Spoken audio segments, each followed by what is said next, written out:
Thank you, Madam Vice President, Your Excellencies, distinguished panelists. Let me start by underscoring, as you heard this morning described by the High Commissioner, the grave global context that we are living in.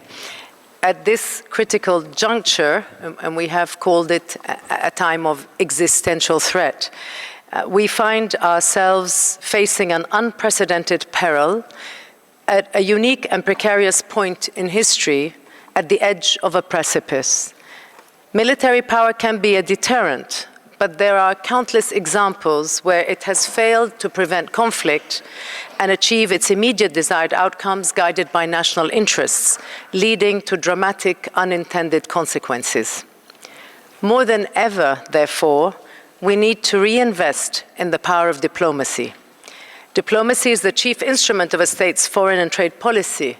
It can make the difference between war and peace, between exerting influence or being trampled and ignored, between sustainable prosperity or exploitation that degrades both our environment and our dignity. And clearly, representation matters. Diplomats need to be the very best possible representatives of their society, named from the very widest possible talent pool. They must also be able to reflect and distill the needs, the rights, the lived experiences of all their people. But do they? Women, in all their diversity, have worked in diplomacy for generations. I will mention Halima Warzazi of Morocco, Billela Herrera of Uruguay, both of whom recently passed away, as two examples among the many that we cherish. Both dedicated their life to diplomacy, to multilateralism and human rights at a time when it was mostly a man's world. Today, there are just 30 women foreign ministers around the world, only 15%, and only 20% of ambassadors globally are women. Women's contributions, as well as their right to participate equally, are often overlooked and undermined. Women diplomats continue to face multiple barriers, particularly in the military and security sectors, as well as at the very top rungs of the latter ladder. Given the disproportionate and differentiated impact of conflict and crises on women and their greater exposure to economic shocks, this discrimination damages these critical diplomatic processes. In fact, when women do not have an equal place at the table, we all lose. That was the impetus behind Security Council Resolution 1325, adopted 25 years ago. Time and again, research has shown the benefits of women's diplomatic leadership.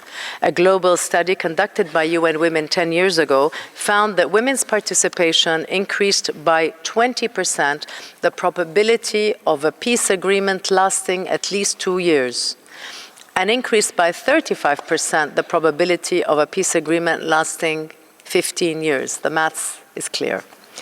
Analysis of 40 peace processes since the end of the Cold War indicated that when women had a strong role in negotiations, agreement was far more likely to be reached. Research also suggests that countries with greater gender equality are much more likely to resolve conflicts peacefully and without military force. And yet, despite all these very obvious advantages, an overwhelming domination of men is still the norm in decisions relating to war and negotiations relating to peace, as you can see from this data. Meanwhile, women human rights defenders and women-led organizations that have worked as peace builders for years on bare-bones funding are facing very serious cuts, with entire programs at jeopardy. We are also seeing increasingly coordinated, well-resourced, and overt pushback in countries against the equality and human rights of women, of girls, and gender-diverse people. In areas affected by conflict, violence against women, included conflict-related sexual violence, as you heard this morning from the High Commissioner again, is on the rise. And everywhere we see increasing threats against women who speak their minds. This situation must change urgently. In Colombia, our office works closely with indigenous and local communities to ensure broad and meaningful consultations in national action plans on women, peace, and security. In Eastern DRC, we have facilitated the establishment of a group of influential women from the DRC, from Burundi, Rwanda, and Uganda, working together on a roadmap that addresses the root causes of conflict, which was presented to the Luanda mediation process. Together with our partners, we have trained over 100 women mediators operating in 17 territories. And in Ethiopia, we have supported over 120 women leaders in peace building through training and advocacy, while in Sudan, we continue to facilitate the participation of women, notably in peace talks in Geneva. In Syria now, we are working to amplify the role played by women, human rights defenders, in transitional justice, a journey that Syrians are now fully embarking on and that we are committed to accompanying. As the new Agenda for Peace affirms, securing equal participation by women in all decision-making and transforming gender-based power dynamics in peace and security will result in giant steps forward towards sustaining peace. As we gather today on the International Day of Women in Diplomacy, I call on all member states to urgently take all the required measures to facilitate women's meaningful participation and ensure parity in all aspects and levels of decision-making on peace and security and in public life.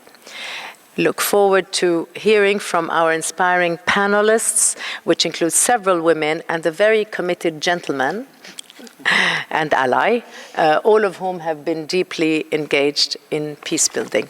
Thank you, Madam Vice President.